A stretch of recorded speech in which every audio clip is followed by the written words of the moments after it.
Matius pasal 3 ayat 13 sampai dengan ayat yang ke-17. Saya akan bacakan ayat yang ganjil dan Bapak Ibu membaca ayat yang genap.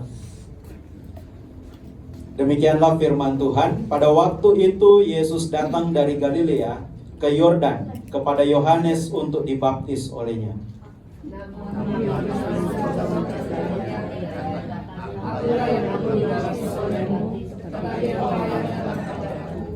Jawab Yesus kepadanya, biarlah hal itu terjadi sekarang, karena demikianlah sepatutnya kita menggenapkan seluruh kehendak Allah. Yohanes pun menurutinya. Sesudah dibaptis, Yesus keluar dari air dan pada waktu itu juga lalu berduka. Dan dia melihat Allah langsung seperti mati dan meninggal di atasnya. Terdengarlah suara dari surga yang mengatakan, inilah anakku yang terkasih, kepadanya lah aku berkenan. Demikianlah pembacaan Alkitab kita pada malam ini. Kavod lecha Adonai Elohim, kavod lecha. Bapak Ibu Saudara, kita lanjutkan. Coba slide berikutnya. Nah, review ujian ya. Yang tidak lulus jangan pulang. Alamak, udah trauma dia di sekolah ini. Ujian. Jadi ujian itu bukan berarti menentukan Bapak Ibu masuk surga atau tidak. Hanya menanyakan ulang, hanya mereview ulang pelajaran kita. Kan saya sudah sampaikan kalau setiap saya yang khotbah ya pokoknya semuanya pengajaran. Kalau yang praktis biar yang lain-lain dulu, karena ada banyak pendeta di sini. Khusus pengajaran sudah tiga kelas yang kita ikuti. Kalau Bapak Ibu di sekolah teologi mungkin sudah 4 SKS, ya sudah boleh ambil KHS, kartu hasil semester ya. Yang pertama, materi pertama kita bahas apa?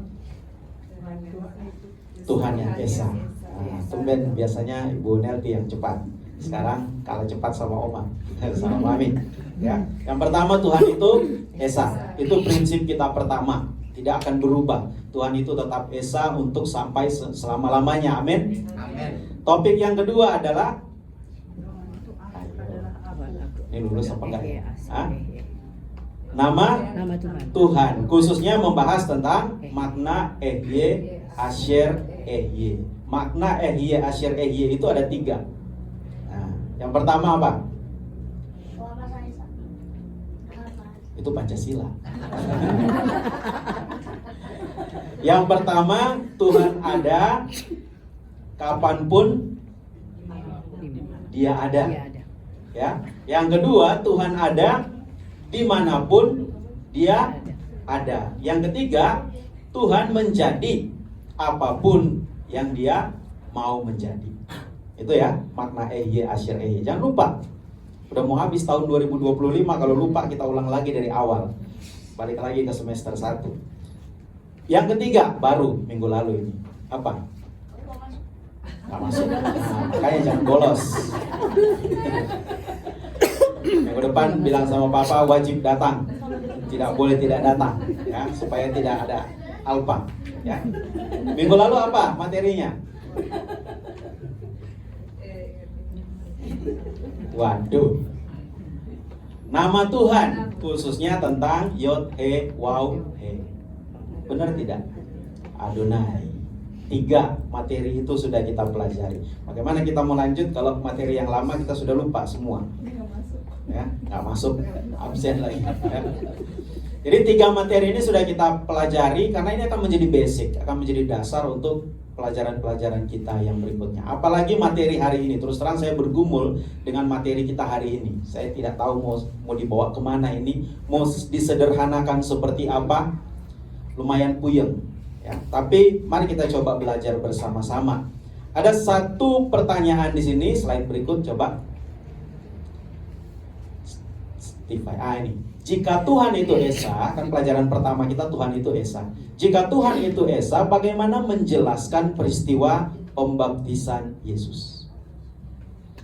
Kira-kira dari peristiwa pembaptisan Yesus ada yang membingungkan nggak? Dibandingkan dengan konsep bahwa Tuhan itu Esa. Ada yang membingungkan nggak? Mari kita lihat dulu sama-sama slide berikut. Sesudah dibaptis, Yesus segera keluar dari air Dan pada waktu itu juga langit terbuka dan ia melihat Roh Allah turun seperti burung merpati dan hinggap di atasnya. Next. Ayat 17. Terdengarlah suara dari sorga yang mengatakan, inilah anakku yang terkasih, kepadanya lah aku berkenan. Apa yang membingungkan di sini? Yang pertama, bahwa ketika Yesus keluar dari air, segera dia keluar dari air, dia melihat ada Roh Allah turun dari langit. Padahal di dalam pengakuan iman kita percaya bahwa Bapa itu adalah Tuhan, Anak itu adalah Tuhan, dan Roh Kudus itu adalah Tuhan. Kan begitu ya, nanti kita akan baca pengakuan iman Nisea seperti itu. Kalau begitu ada 3 Tuhan di sini. Yang pertama Yesus yang keluar dari air, yang kedua Roh Kudus yang turun seperti burung merpati, dan yang ketiga ada suara yang dari langit. Karena dikatakan di situ suara dari langit. Apa itu? Phone ekton uranon. Suara dari langit bukan suara dari burung merpati, bukan juga suara dari Yesus, tapi suara yang berbeda dari 2 yang telah disebutkan sebelumnya. Kalau begitu ada 3 sebetulnya Tuhan kita, bukan 1. Padahal kita sudah masuk di pelajaran pertama bahwa Tuhan itu Esa. Belum lagi di Matius pasal 28 ayat 19b, slide berikutnya. Dan baptislah mereka. Lanjut dulu, slide berikutnya. Ya, operatornya karena 2 orang, jadi mohon maaf agak rebutan mereka berdua. Dan baptislah mereka dalam nama Bapa dan Anak dan Roh Kudus. Baptisontes autos, baptislah mereka eisto onoma, dalam nama. Nama di situ singular, tunggal, 1 nama. Tu patros, Bapa, kaitu huiu, kaitu hagiu pneumatos. Ada Bapa, Anak, dan Roh Kudus, tetapi di situ disebut hanya 1 nama, eisto onoma. Bukan nama yang jamak. Dalam bahasa Inggris in the name, bukan in the names. Tidak ada S di belakangnya. Kalau ada 1 nama, lalu siapa Bapa, siapa Anak, siapa Roh Kudus? Apakah Bapa, Anak, dan Roh Kudus itu 1 nama? Makanya banyak sekali orang Kristen yang berdoa dalam nama Bapa, Anak, dan Roh Kudus, yaitu Tuhan kita Yesus Kristus. Kalau begitu Yesus adalah Bapa, Yesus adalah Anak, dan Yesus adalah Roh Kudus. Ngapain Yesus dibaptis kalau begitu? Terus ada suara Bapa, terus ada Roh Kudus turun. Kalau memang 3-tiganya ini hanya 1 pribadi Yesus Kristus, nggak perlu ada peristiwa baptisan seperti itu. Tidak perlu lagi dia berseru, Bapa, Bapa, ke dalam tanganmu kuserahkan nyawaku. Sama aja dia mau berkata, aku, kepadaku kuserahkan nyawaku. Karena Bapa, Anak, dan Roh Kudus adalah dia sendiri.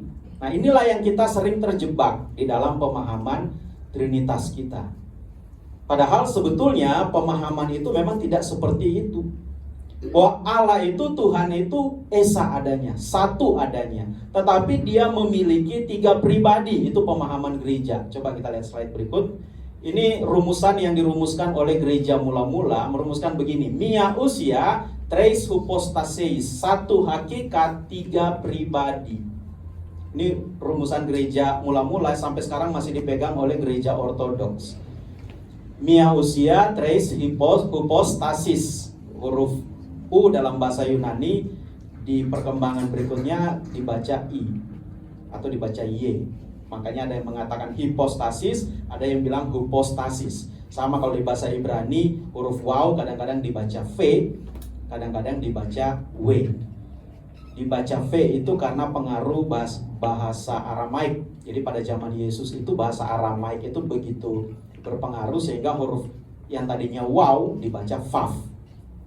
Makanya di lagu Ibrani kita yang tadi, Gadol, Adonai, itu beberapa masih menggunakan yang terpengaruh oleh bahasa Ibrani, bahasa Aramaik. Karena bahasa Ibrani yang asli kalau menurut penelitian itu harusnya mirip dengan bahasa Arab. Jadi huruf waw itu dibacanya waw, bukan vav. Jadi bukan YHVH tapi YHWH. Bukan David tapi Dawid. David itu adalah cara membaca di kemudian hari ketika orang Israel sudah terlebih dahulu menggunakan bahasa Aramaik sebagai lingua franca, bahasa hari-hari. Kira-kira seperti itu ya. Itu pelajaran sedikit, review pelajaran kita yang lalu. Nah, di sini dikatakan miausia, satu hakikat, satu substansi, satu esensi, tres hypostasis, 3 pribadi. Inilah yang kemudian dirumuskan dengan istilah trinitas atau trias dan unitas, 3 yang esa. Coba slide berikutnya. Gereja Katolik merumuskan begini, una essentia, tres persona, satu hakikat, 3 pribadi. Lalu gereja Protestan pada umumnya ya, tidak semuanya, karena Protestan itu banyak sekali cabangnya, dan masing-masing gereja kadang-kadang sudah punya pengajarannya sendiri-sendiri. Tapi secara umum awalnya gereja Protestan merumuskan Allah yang esa dalam 3 pribadi. Tapi rumusannya kira-kira sama ya, miausia, tres hypostasis, kemudian una essentia, tres persona, kemudian Allah yang esa dalam 3 pribadi. Ini rumusannya kurang lebih hampir sama. Tetapi pemahaman seperti ini karena ada angka 1 dan angka 3, akhirnya menjebak kita pada pertanyaan, ada berapa Tuhan kita? Nah, karena kita sudah terjebak dengan pertanyaan berapa Tuhan, akhirnya saudara-saudara kita yang Muslim, ya karena yang paling banyak menyerang kekristenan itu dari saudara-saudara kita yang Muslim, mengaitkan ini dengan surat Al-Maidah 73. Coba ada slide-nya enggak? Ya, sesekali kita renungan itu tidak hanya diambil dari Alkitab. Sesekali dari surat Al-Maidah. Ada yang bisa bahasa Arab di sini? Minta tolong dibacain. Kalau dari sini, apalagi layar yang sana yang hilang, kita kesini aja. Ya. Dalam bahasa Bahasa Arab di situ dikatakan lakat kafaralat zina kalau innallaha salat sah. Salah satu dari 3 salatsa. Dari kata salasa inilah muncul istilah Selasa. Hari Selasa itu kan hari ketiga. Hari pertama itu Ahad. Ahad itu artinya 1. Itsnin itu 2, Salasa itu 3, Selasa. Jadi bahasa hari-hari kita itu diambil dari bahasa Arab. Sama dengan bahasa Ibrani Ahad, Itsnin, kemudian Selasa. Itu juga bahasa Ibrani juga begitu. Rabu, Arba'ah, dan seterusnya. Kamis, Khamisa, dan seterusnya. Hanya Jumat dan Sabtu yang agak berbeda. Karena Jumat itu diambil dari bahasa Arab jemaah, saatnya mereka berjemaah. Sabtu itu diambil dari bahasa Arab Ibrani, Syabat itu artinya istirahat. Minggu apalagi udah dari bahasa Portugis, Domingus, ya, Domingo, hari Tuhan. Hanya Jumat, Sabtu, Minggu yang sudah dikuasai oleh 3 agama Semitik di Indonesia. Ya. Selebihnya masih mengikuti bahasa Arab dan Ibrani. Nah, di dalam surat Al-Maidah ini dikatakan sesungguhnya kafirlah orang-orang yang mengatakan bahwasannya Allah adalah salah seorang dari yang 3. Nah, ketika muncul frasa ini, atau bahkan ada ayat yang lain di Al-Quran yang mengatakan kafirlah mereka yang mengatakan bahwa Allah itu 3. Nah, ketika ada ayat ini, lalu orang Kristen muncul dengan percaya diri mengatakan bahwa Allah Bapa, Allah Anak, Allah Roh Kudus, 3 yang esa. Maka langsung terekam di dalam saudara-saudara kita yang Muslim, oh ini yang dimaksud oleh surat Al-Maidah 73. Bahwa orang Kristen sebenarnya menyembah 3 Allah, 3 Tuhan. Ya, ini yang sering dijadikan dasar untuk menyerang kekristenan. Itulah sebabnya kalau kita datang bertemu dengan saudara-saudara kita yang Muslim, langsung kita menyodorkan dengan istilah Trinitas, otomatis kita langsung berhadapan dengan masalah. Ya, saya ingat dulu kita sudah pernah saya cerita ya, ke pondok pesantren Lirboyo. Kemudian setelah dari Lirboyo, saya waktu itu Abuna, kemudian Pak almarhum Nurul Fajri pergi ke Cirebon bertemu dengan mualaf itu yang si Handoyo atau Handoko ya, Handoyo ya, yang dulu katanya apa istilahnya kalau gereja Katolik itu? Biarawati. Nah, dulu Biarawati, kemudian menjadi Muslim. Nah, iya Iren. Betul Iren. Nah, Iren Handoyo ke sana. Kemudian salah satu dosen yang kami pada waktu itu namanya Pak Antoni Siregar itu memulai dengan pernyataan orang Kristen itu percaya bahwa Allah itu ada dalam ketritunggalan. Bukan gitu, pokoknya kalimatnya ketritunggalan Allah. Nah, ketika dia mulai memperkenalkan dengan istilah ketritunggalan Allah, maka dialognya langsung mandek di situ, langsung berhenti di situ. Karena tiba-tiba Ibu Irene ini langsung menyerang langsung dengan nada-nada kerasnya menyampaikan bahwa ini adalah orang-orang kafir. Ya. Belum lagi dimulai dengan pernyataan Assalamualaikum warahmatullahi wabarakatuh. Karena dalam pandangan Islam, salam itu adalah doa. Karena Assalamualaikum itu artinya kan sejahteralah kamu, atau salam sejahtera buat kamu. Sejahteralah kamu itu kan doa. Makanya kenapa di saudara-saudara kita yang muslim, mereka sangat peka sekali ketika ada ucapan selamat Natal misalnya. Karena selamat itu dalam bahasa Arab itu artinya selamatlah. Selamat itu dalam pengertian ya kita diselamatkan. Jadi selamat Natal itu bukan cuma sekedar mengucapkan Merry Christmas seperti orang-orang barat. Merry Christmas kan secara harfiah artinya ya Natal yang Merry itu apa? Merry Maga. Merry itu kan artinya bahagia, senang. Jadi kalau orang barat kan bilang Natal yang bahagia, Natal yang senang. Tapi kalau orang Arab ketika mengatakan selamat Natal, selamat itu berarti mendoakan keselamatan. Makanya mereka tidak boleh mengucapkan selamat Natal bagi sebagian besar orang Islam. Itu yang membuat mereka tidak boleh mengucapkan selamat Natal. Jadi bukan cuma semata-mata untuk mengucapkan bahwa kita happy saja. Kalau mereka mengucapkan Merry Christmas, Happy New Year, buat mereka tidak masalah. Tapi kalau selamat Natal, itu baru jadi masalah. Nah, makanya ketika dimulai dengan Assalamualaikum, lalu kemudian dijelaskan tentang ketritunggalan Allah, itu langsung jadi masalah buat mereka. Kenapa? Karena di dalam surat Al-Maidah, saya masih ingat Ibu Eren itu mengutip dari Al-Maidah 73, bahwa kafirlah orang-orang yang mengatakan bahwa Allah adalah salah satu dari 3. Nah, ketika kita datang dengan konsep Trinitas yang jelas-jelas di situ ada angka tri itu 3, unitas, kesatuan, 3 itu 1, 3 itu esa, maka itu langsung jadi masalah buat mereka. Kita mau jelaskan bagaimanapun kita menjelaskan, tetap akan ditolak. Berbeda ketika kami, waktu itu saya dengan Bugem juga ikut pada waktu itu, kita ke Pondok Pesantren Lirboyo. Di Lirboyo kami datang sama sekali tidak memperkenalkan istilah Trinitas. Malahan salah satu itu bukan di Lirboyo, itu di Jogja, di UIN IAIN Sunan Kalijaga Jogja. Salah satu peserta itu bertanya, apakah teman-teman percaya dengan Trinitas? Lalu kami bilang kami tidak percaya dengan Trinitas, kami percaya dengan Allah yang Esa, Tuhan yang Esa. Bingung mereka, langsung gak tahu mau nanya apa lagi. Karena mereka pikir semua orang Kristen percaya dengan Trinitas. Trinitas percaya dengan istilahnya, padahal istilah itu kan muncul belakangan. Baru abad ketiga, abad keempat, baru istilah Trinitas itu muncul. Tapi orang Kristen selalu ngotot dengan istilah Trinitas kemanapun, dimanapun, kapanpun. Ehi asyir ehi.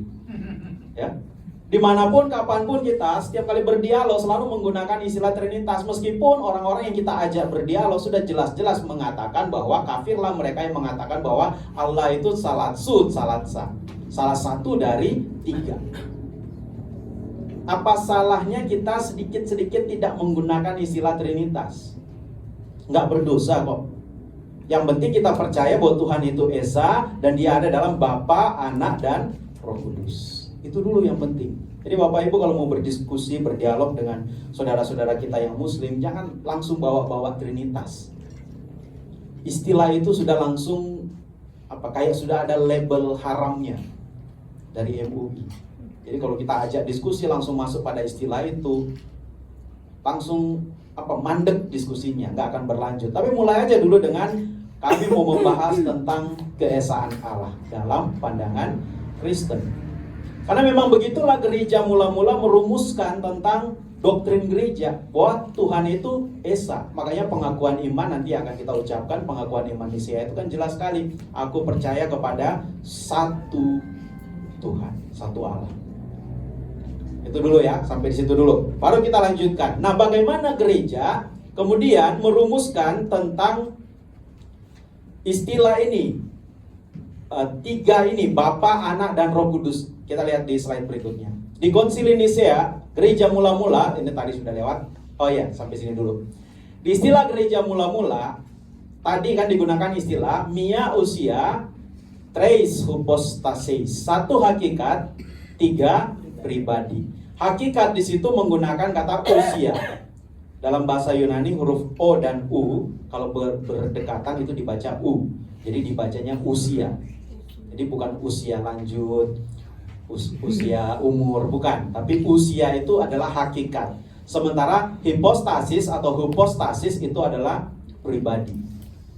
Itu dulu bahasanya. Jadi ini rumusan yang digunakan oleh gereja sejak mula-mula sampai dengan gereja sampai sekarang masih menggunakan rumusan ini, meskipun dibahasakan dalam berbagai bahasa. Artinya di sini gereja mula-mula memperkenalkan dua istilah penting yang akan menjadi kunci kita untuk memahami kenapa Tuhan yang Esa itu kok kemudian dijabarkan dalam Bapa, Anak, dan Roh Kudus. Karena di sini dikatakan bahwa yang Esa dari Tuhan itu adalah usianya, hakikatnya Tuhan itu Esa, tetapi hypostasisnya, pribadinya ada tiga.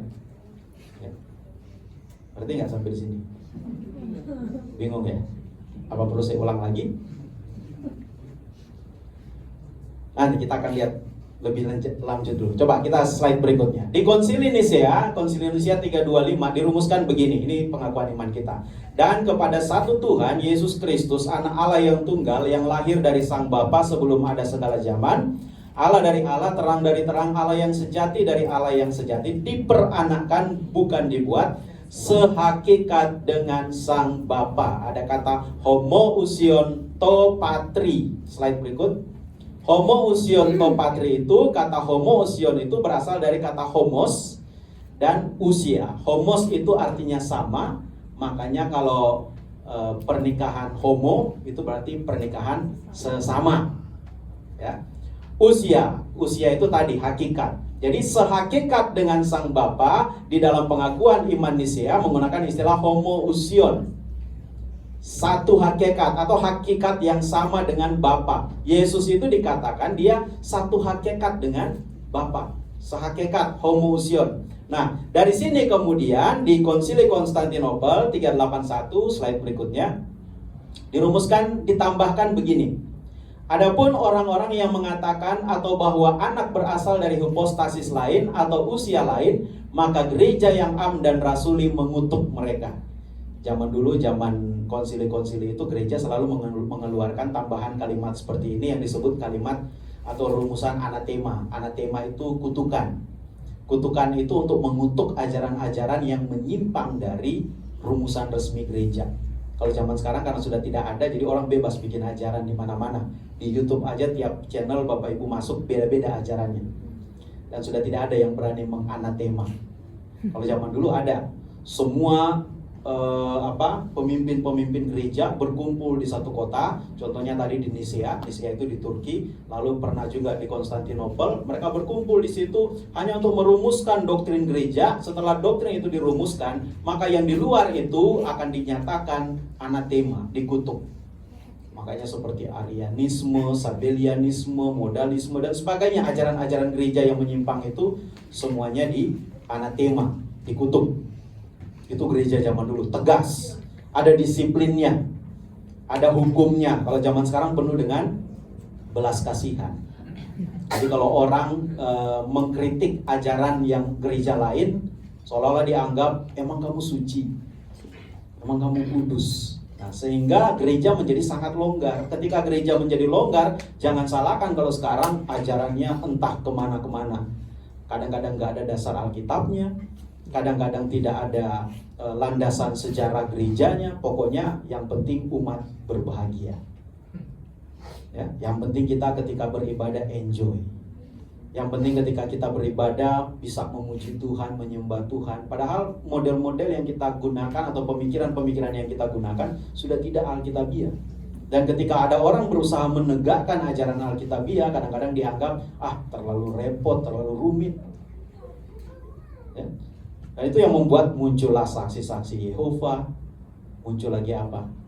Banyak sekali ajaran-ajaran di luar sana, termasuk gereja setan juga. Itu kan akibat dari pembiaran gereja. Gereja menganggap ya udahlah biarlah mereka mau berpikir seperti itu. Kan gereja setan kan dimulai dari rekrutmen anak-anak muda yang dilakukan oleh siapa tuh namanya, Anton Sandor Lavey ya, seorang ahli peneliti kematian itu itu kalau di polisi itu wartawan khusus investigasi yang dia banyak menyelidiki kasus-kasus kriminal, lalu sampai dia berjumpa dengan Lucifer, lalu kemudian dia munculkan gereja setan itu yang baru muncul di bioskop ya. Nah ini jadi penting sekali sebetulnya gereja itu untuk selalu punya pegangan pengajaran yang resmi, bukan pengajaran yang terlalu longgar, pengajaran yang terlalu bebas, pengajaran yang suka-suka. Karena lama-lama umat akan terombang-ambing oleh rupa-rupa pengajaran. Akhirnya yang jadi korban ya jemaat sendiri, karena nggak punya rumusan yang resmi, nggak punya pengajaran yang mantap. Apalagi kalau berkata udahlah teologi itu nggak penting, yang penting itu bisa melakukan firman Tuhan. Firman mana yang kita lakukan? Kalau firmannya sendiri tidak bersumber dari kebenaran, tapi hanya berdasarkan pengalaman pribadi, penafsiran sendiri. Lama-lama orang bebas untuk menafsirkan Alkitab, dan kita akhirnya terjebak di situ. Coba lihat bagaimana bangkitnya Injil kemakmuran, prosperity gospel, yang mengatakan bahwa ukuran kita diberkati oleh Tuhan adalah kita punya Mercy minimal 1 ya, punya BMW. Kalau punya Agia, punya Wuling itu nggak dihitung, belum diberkati ya. Harus punya keturunan, harus punya jemaat yang ribuan baru dianggap diberkati, Roh Kudus bekerja di sana. Kok jadi begitu? Apa bedanya dengan konser misalnya Mariah Carey? Itu puluhan ribu yang datang. Apakah Roh Kudus bekerja di sana? Sementara Mariah Carey menyanyikan lagu-lagu Natal di situ. Kan nggak seperti itu. Tidak segampang itu kita untuk mengatakan bahwa pengajaran gereja, kebenaran sebuah gereja diukur dari jumlah orang di dalamnya, atau diukur dari orang-orang merasa semakin dekat dengan Tuhan. Tidak. Karena orang yang dekat dengan Tuhan akan semakin dekat dengan sesamanya. Kan rumus gereja selalu begitu. Kasihilah Tuhan Allahmu dengan segenap hatimu dan seterusnya. Dan hukum yang kedua yang sama dengan itu adalah kasihilah sesamamu manusia. Ketika kita datang ke gereja beribadah dan kita merasa bahwa kita seperti diurapi oleh Roh Kudus, penuh dengan Roh Kudus, tapi kita tidak mengenal orang-orang yang ada di samping kita, itu kan hampa.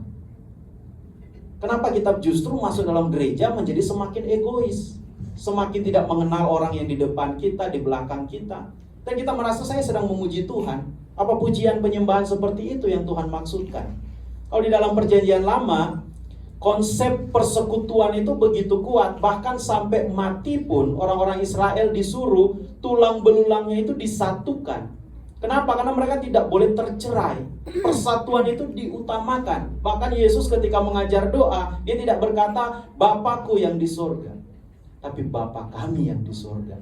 Prinsip satu, kesatuan itu penting dalam gereja.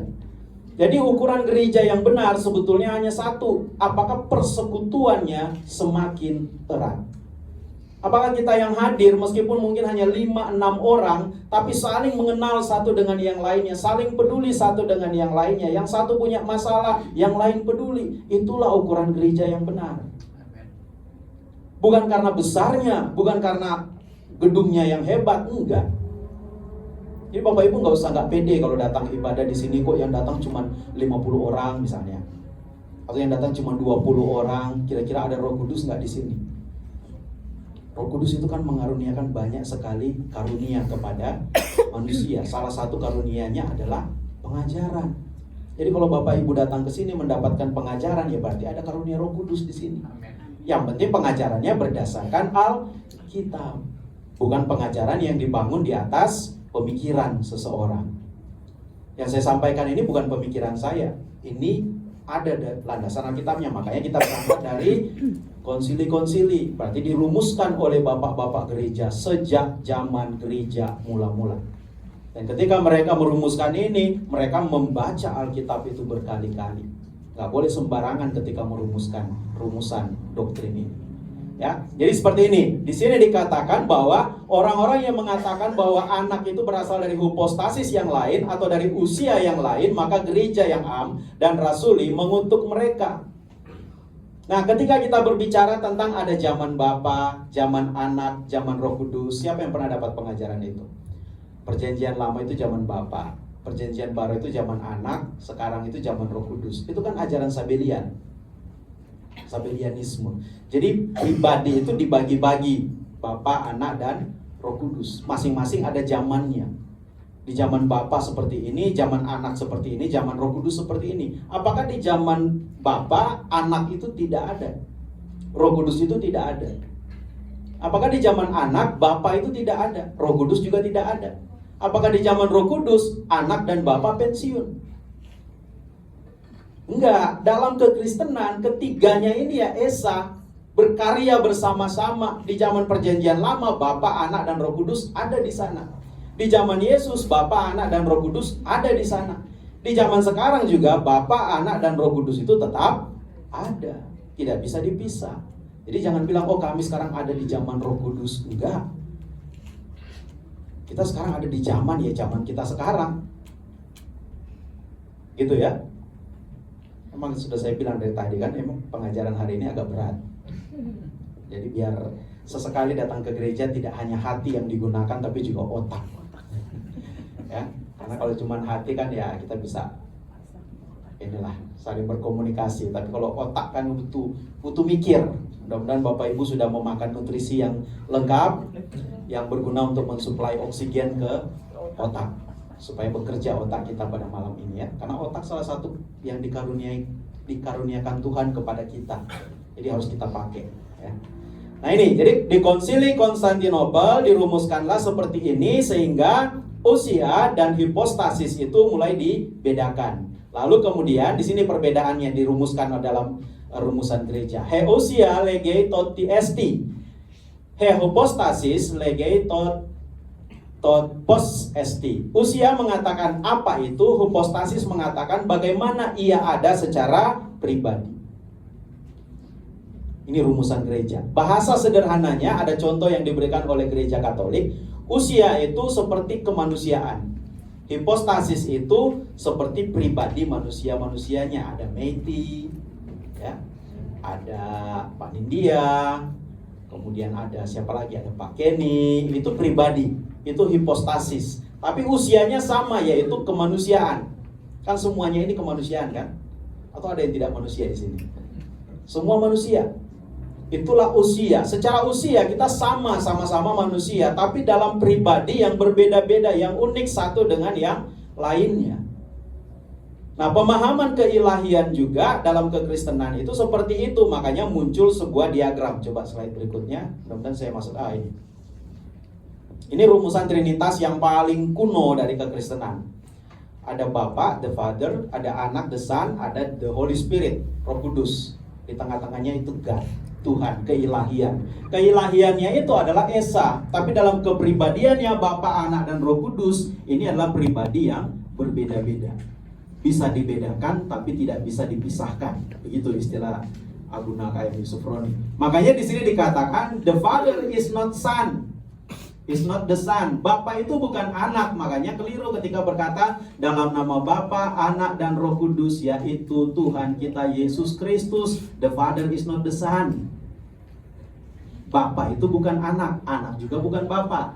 Anak bukan Roh Kudus bukan anak.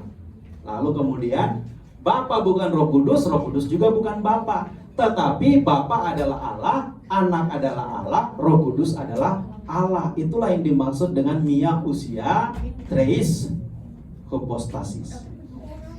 Ya. Satu hakikat, tiga pribadi.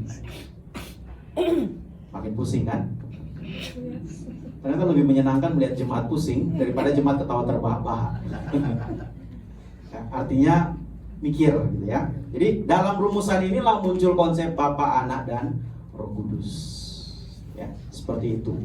Supaya kita memahami apa yang disebut keesaan Allah dalam kekristenan. Jadi Bapa, Anak, dan Roh Kudus ini sama-sama ilahi. Tetapi mereka adalah pribadi yang masing-masing berbeda. Makanya di dalam surat Paulus dikatakan Roh Kudus itu punya kehendak. Dia mengaruniakan kepada siapa yang dikehendakinya. Berarti Roh Kudus itu punya kehendak. Yesus sebagai pribadi yang berbeda juga, itu punya kehendak. Dia punya kehendak dalam pribadi dia. Bapa sebagai pribadi yang pertama itu juga punya kehendak. Masing-masing punya kehendak. Itu yang dirumuskan di dalam Konsili Kalsedon kalau tidak salah. Ya, di dalam Konsili Kalsedon mengatakan bahwa Bapa, Anak, dan Roh Kudus itu masing-masing punya kehendak. Tetapi kehendak mereka berbeda dengan manusia. Manusia, kemanusiaan itu satu, pribadinya ada banyak. Masing-masing pribadi di antara kita itu beda-beda. Tetapi dalam keilahian tidak seperti itu. Meskipun pribadinya berbeda-beda, tetapi kehendaknya satu. Makanya Yesus bilang, aku melakukan apa yang diperintahkan Bapa kepadaku. Jadi kehendaknya tetap satu. Karena kehendaknya satu, maka Bapa, Anak, dan Roh Kudus inilah disebut Esa. Satu. Karena dia adalah ilahi yang Esa, Allah yang Esa. Ya. Tarik nafas dulu, ya, supaya kita mau masuk lebih dalam lagi. Nah, di gereja-gereja Arab dirumuskan begini. Slide berikutnya. Nah, di gereja Arab dirumuskan ilahun wahid fil jauhar, ya, fil jauhar. Jadi usia itu diterjemahkan dengan kata jauhar. Lalu kemudian salat satu akanim, ya. 3 hypostasis. Jadi akanim itu bentuk jamak dari kata uknum. Jadi ada jauhar, ada uknum. 1 jauhar, 3 uknum. 1 usia, 3 hypostasis. 1 hakikat, 3 pribadi. Itu rumusan gereja Arab. Gereja-gereja di Arab merumuskan seperti ini. Nah, tetapi ada yang dirumuskan oleh Abuna KM Yusufroni. Dia merumuskan dengan bahasa yang lain. Coba slide berikutnya. Ini zat dan sifat. Ini juga dari bahasa Arab. Zat itu bukan zat besi, zat padat, zat cair, tapi zat. Zat itu dalam bahasa Arab itu artinya hakikat, esensi, substansi. Sifat itu adalah kalau zat itu bisa dikatakan sebagai esensinya Tuhan, sementara sifat itu bisa dikatakan sebagai atribut. Kalau di Islam, sifat itu ada banyak. Maha tahu, berkuasa, itu sifat-sifat Allah. Ada 99 nama, dan ada banyak sifat-sifat Allah. Ada sifat yang wajib, sifat yang mungkin, dan sifat yang mustahil. Itu ya, kalau di Islam dirumuskan sedetil itu. Sifat yang wajib itu maha tahu, maha ada, apalagi esa dan sebagainya, itu wajib. Sifat yang mustahil itu tidak mungkin berdosa, tidak mungkin apanya, banyak lah rumusan seperti itu. Nanti Bapak Ibu boleh kuliah di IAIN kalau mau belajar tentang itu. Ya, kalau di Kristen, di gereja-gereja Arab, sifat Allah itu hanya 2, esensial dan akanim. Esensial itu kayak maha tahu, maha ada, dan sebagainya. Itu disebut sifat esensial, sifat yang melekat di dalam diri Allah. Tetapi ada sifat yang namanya akanim. Sifat akanim itu adalah sifat yang bisa menjadi pribadi, menjadi uknum tadi. Menjadi pribadi yaitu Bapa, wujud, Bapa itu wujud ya. Anak, firman, kalam, dan ruh. Cara sederhana menggambarkannya ibaratnya begini. Kalau kita mau gambarkan Bapa, Anak, dan Roh Kudus itu seperti pribadi manusia. Manusia itu, semua kita di sini pasti punya pikiran. Ada nggak di sini yang tidak punya pikiran? Pasti punya pikiran. Itulah yang disebut kalam dalam Islam. Kalau dalam kekristenan itulah yang disebut logos. Itulah yang disebut firman. Allah juga punya kalam, punya firman, punya pikiran dalam dirinya. Ya, manusia juga punya, Tuhan juga punya. Tuhan punya pikirannya sendiri, manusia juga punya pikiran. Ketika kita ada, pikiran itu sudah ada di dalam diri kita. Atau pernah nggak kita ada masa di mana pikiran itu belum ada di dalam diri kita? Ketika kita keluar, nongol dari orang tua kita, itu sudah langsung punya pikiran. Meskipun mungkin cara berpikirnya belum sekompleks orang dewasa. Nah, Tuhan, sejak Tuhan itu ada, dia sudah punya pikiran. Itulah yang disebut firman. Jadi firman itu bukan cuma sekedar diucapkan, Tapi firman itu adalah pikirannya Tuhan. Firman itu adalah logosnya Tuhan. Makanya logos dalam ilmu sekuler diterjemahkan ilmu. Jadi Tuhan itu sudah punya ilmu, dia sudah punya kecerdasan sejak dia ada. Siapa yang menciptakan kecerdasan Tuhan? Tidak ada. Dia ada dengan sendirinya. Makanya saudara-saudara kita yang muslim mengatakan bahwa kalam itu, logos itu, kecerdasannya Tuhan itu kodim dengan Bapa. Kodim itu artinya ada sejak dia ada. Masalahnya dalam Islam dirumuskan bahwa Tuhan itu tidak pernah diadakan. Dia ada dengan sendirinya tapi tidak pernah diadakan. Pusing nggak? Ya? Dia ada tapi tidak pernah diadakan. Itulah namanya kodim. Bukan komandan distrik militer. Tapi kodim itu dia tidak punya awal. Ya. Nah ini jadi itu gambaran dulu tentang kita menggambarkan firman dan roh. Nah, manusia punya roh. Bapak Ibu punya roh enggak? Punya.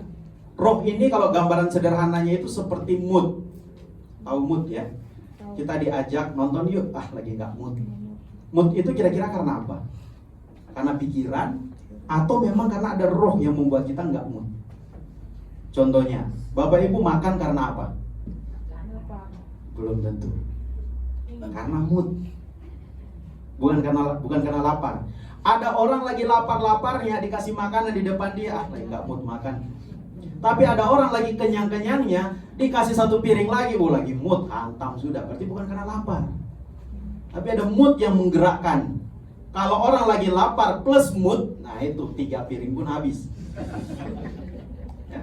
Tapi kalau dia lagi lapar-laparnya tapi lagi nggak mood makan, dia nggak akan makan. Meskipun disodorin makanan kesukaan dia. Saya juga pernah ngalamin itu, disodorin B2. Hati, pikiran sudah bilang, this is your favorite list. Ini makanan favoritmu. Tetapi mood berkata beda. Saya sedang tidak pengen. Jadi Anda cuma bisa lihat, lagi malas makan, malas itu didorong oleh mood, bukan oleh pikiran. Pikiran pengen sih, pengen dia punya banyak duit, tapi malas. Mood lagi nggak sama dengan pikiran. Pengen dia nembak dia, tapi malas. Kan begitu ya, pengen dia datang beribadah, tapi malas. Ya berarti malasnya itu beda dengan pikiran. Karena pikiran itu selalu mendorong, ayo. Kerjakan sekarang supaya dapat duit. Lamar sekarang supaya bisa punya pasangan. Tapi moodnya berkata, enggak, saya lagi nggak pengen ngapa-ngapain, pengen diem aja. Kalau laki-laki itu ya seperti duduk diam di depan handphone, scroll TikTok, tapi nggak ada endingnya. Itu lagi nggak mood. Padahal pikirannya lagi berkelana kemana-mana, pengen bikin ini, pengen punya ini, pengen mengembangkan usaha dan sebagainya. Tapi lagi nggak mood, ya udah scroll aja terus. Tidak ada yang masuk di dalam otaknya. Laki-laki paling sering mengalami hal itu. Jadi ibu-ibu kalau melihat suami lagi scroll short, Instagram, YouTube atau TikTok, belum tentu otaknya, pikirannya lagi di situ. Bisa jadi dia memang sedang nggak mood. Ketika dia sedang nggak mood, dia paling senang melakukan apa yang bisa dilakukan oleh jarinya. Ya udah digeser-geser aja itu. Kalau zaman dulu ya pindah-pindah channel di TV. Zaman sekarang kan tidak ada. Makanya TV itu paling cepat rusak kalau yang nonton laki-laki. Kalau perempuan lama rusaknya, karena perempuan itu setia menonton satu film sampai berseason-season, itu akan dia tonton. Laki-laki nggak bisa. Nggak bisa seperti itu, karena memang laki-laki itu beda, otaknya bisa kosong gitu laki-laki. Istilah otak kosong itu harusnya ada di laki-laki, bukan perempuan. Perempuan itu otaknya nggak bisa kosong, percaya deh. Perempuan itu dalam tidur aja dia mikir. Ya, saya pernah kaget pas lagi ngetik tiba-tiba Bugum berteriak haleluya padahal lagi tidur. Saya tanya, dia jawab. Bahkan kemarin lagi di jalan, kami kemarin seharian berangkat jam 5.30 ya. Menti juga ikut kan, 5.30 ya. 5.30 subuh. Pulang ke rumah jam berapa ya? 11-an, sampai di rumah jam 11 malam. Seharian kegiatan kita di Cawang, Bekasi. Nah, sepanjang jalan kita jalan. Dari jalan pulang dari Bekasi sampai ke Alfa.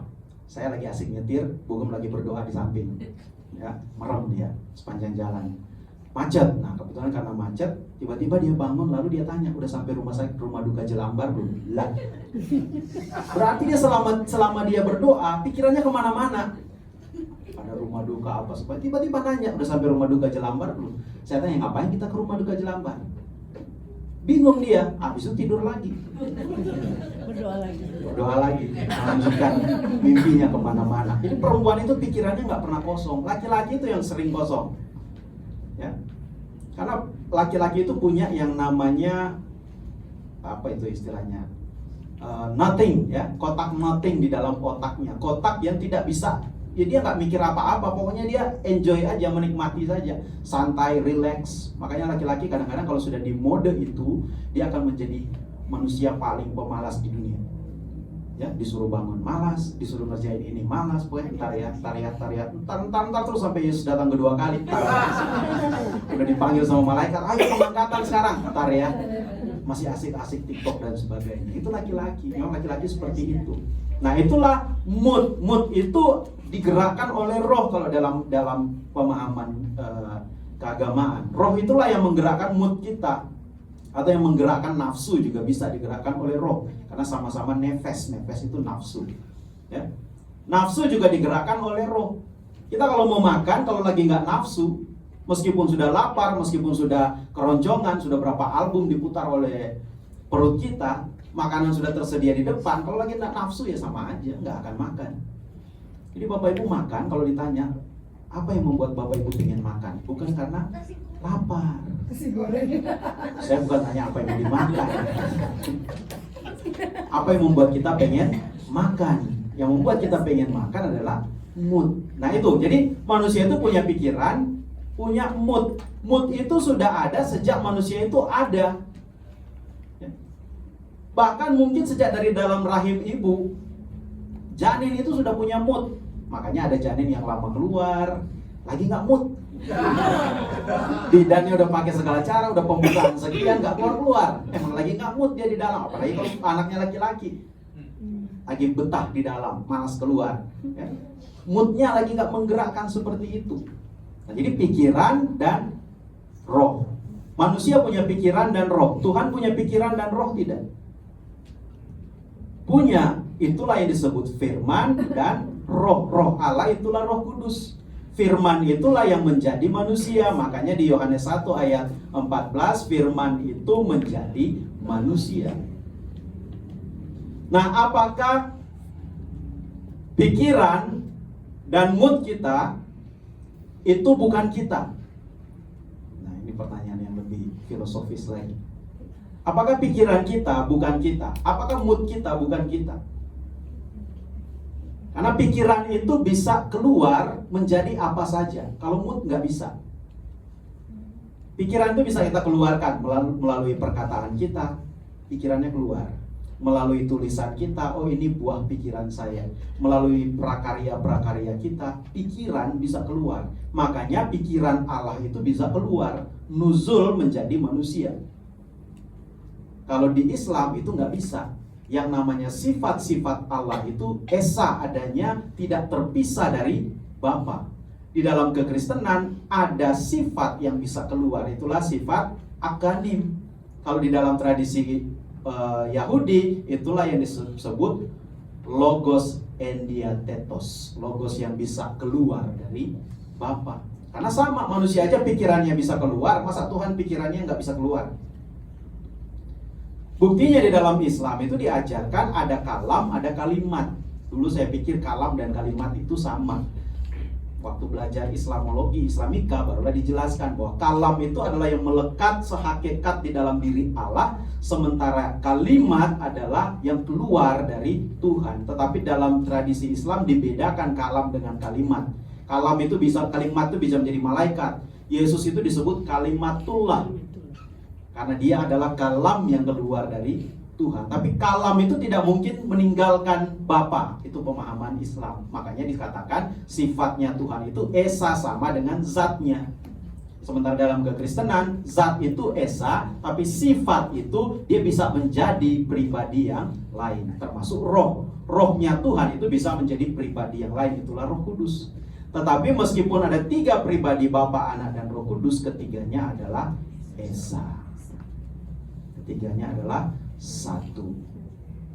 Tapi gunakanlah istilah Bapa, Anak, dan Roh Kudus adalah Esa. Makanya kita kalau berdoa Beshem Ha'af dalam nama Bapa, Wehaben, dan Anak, Weruah HaKodes, dan Roh Kudus, Elohim Echad, Allah yang Esa, Tuhan yang Esa. Sama ketika kita membaptis dalam nama Bapa, Anak, dan Roh Kudus. Jangan pakai dalam nama Bapa, dalam nama Anak, dalam nama Roh Kudus. Ada 3 nama.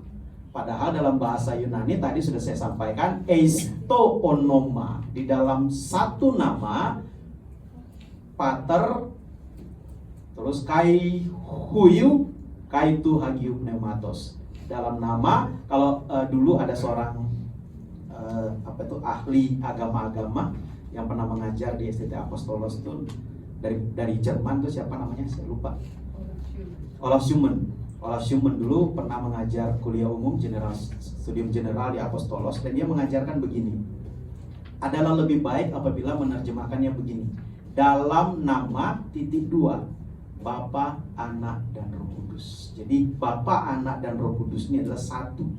Bukan dalam nama Bapa, dalam nama Anak, dalam nama Roh Kudus. Tambah lagi yaitu Yesus Kristus. Tambah kacaulah hidup kita. Harusnya dalam nama Bapa, Anak, dan Roh Kudus. Karena kadang-kadang kita kayak kurang power ya, kalau nggak menyebutkan dalam nama Bapa, dalam nama Anak, dalam nama Roh Kudus. Enggak. Tetap satu dalam nama Bapa, Anak, dan Roh Kudus. Bapa, Anak, dan Roh Kudus ini Esa, satu. Sama seperti manusia, diri saya, pikiran saya, dan roh saya ini satu adanya. Bisa dipisah, bisa dibedakan, bisa, tapi tidak bisa dipisahkan. Ketika saya rekam suara saya saja, misalnya saya rekam di satu media, di flash disk, lalu diputar di tempat lain, di Papua misalnya. Kalau orang yang kenal saya begitu dengar rekaman itu, lalu ditanya itu siapa? Emang dia akan bilang, oh ini flash disk yang isinya suaranya Pak Yosi? Kan enggak. Pasti begitu ditanya itu siapa? Oh itu Pak Yosi. Karena itu bukan saya, itu flash disk.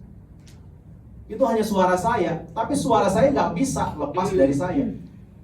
Kalau saya bikin bangunan misalnya kayak logo signage itu kan udah sering bikin signage. Nah, orang yang sudah dekat banget dengan logos pasti sudah tahu karakteristik produknya logos. Oh, produknya logos begini. Jadi ketika berjalan, misalnya lagi jalan di satu daerah, misalnya ke PIK, nah di PIK sana banyak produknya logos tuh kan. Kita meleng dikit, meleng kanan, meleng kiri, udah bisa tahu, oh ini logos ini buatan logos. Karena udah mengerti karakteristiknya. Padahal itu bukan logos itu adanya di Teluk Naga sana. Tapi di PIK pun orang akan bilang, oh ini logos ini. Ya. Buah pikiran itu akan tetap dianggap satu dengan kita. Sama dengan firman. Firman itu meskipun dia keluar, logos itu meskipun keluar dalam wujud manusia, yaitu pribadi Yesus Kristus, orang tetap akan melihat ini adalah Bapa. Makanya Yesus bilang, ketika kamu melihat aku, kamu telah melihat Dia yang mengutus aku. Karena firman dan Bapa itu tidak bisa dipisahkan, tapi bisa dibedakan. Bapak Ibu bisa bedakan mana pikiran saya, mana saya. Bapak Ibu bisa bedakan mana mood saya, mana diri saya. Mana roh saya, mana diri saya. Bisa dibedakan, tapi tidak bisa dipisahkan. Nah, inilah prinsip ketika dikatakan bahwa gereja mengajarkan Bapa, Anak, dan Roh Kudus itu adalah Tuhan yang Esa. Ya, bukan berarti ada 3 Tuhan. Meskipun dikatakan aku percaya kepada satu Tuhan, yaitu Yesus Kristus. Tapi di bagian berikutnya dikatakan dan kepada Roh Kudus yang adalah Tuhan. Bapa itu juga Tuhan. Seolah-olah 3 Tuhan, tapi sebenarnya 3 itu adalah 1. Saya berusaha menghindari angka 3, tapi masalahnya memang ada 3 di situ kan. Bapa, Anak, dan Roh Kudus.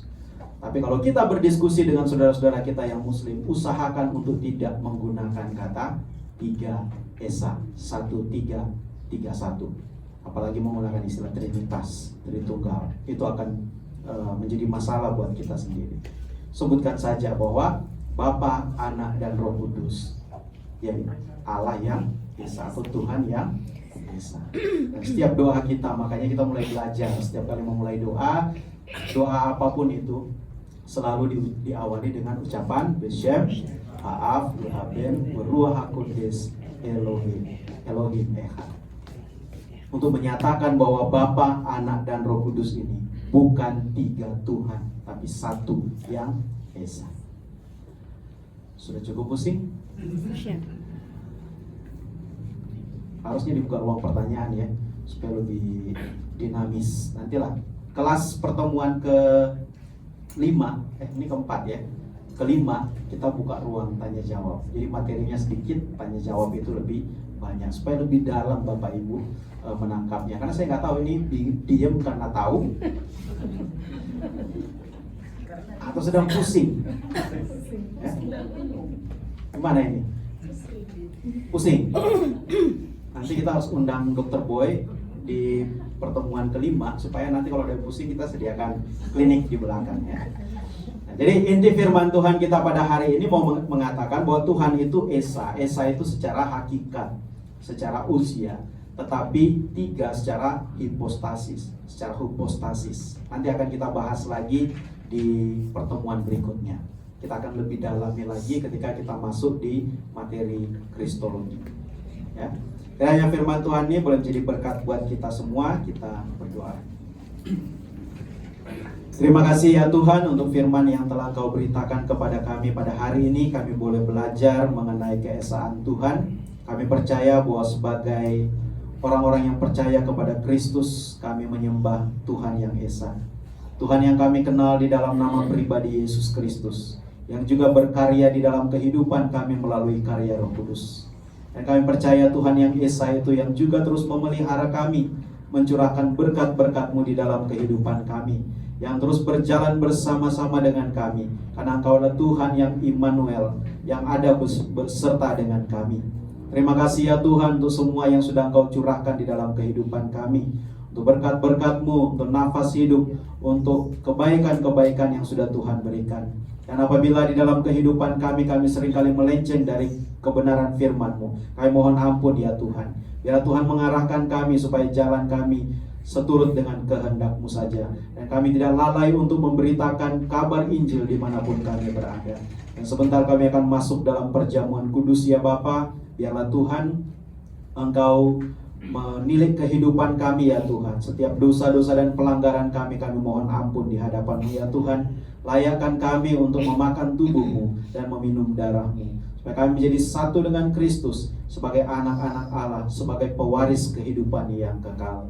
Terima kasih ya Bapa, di dalam nama Tuhan kami Yesus Kristus kami berdoa. Amin.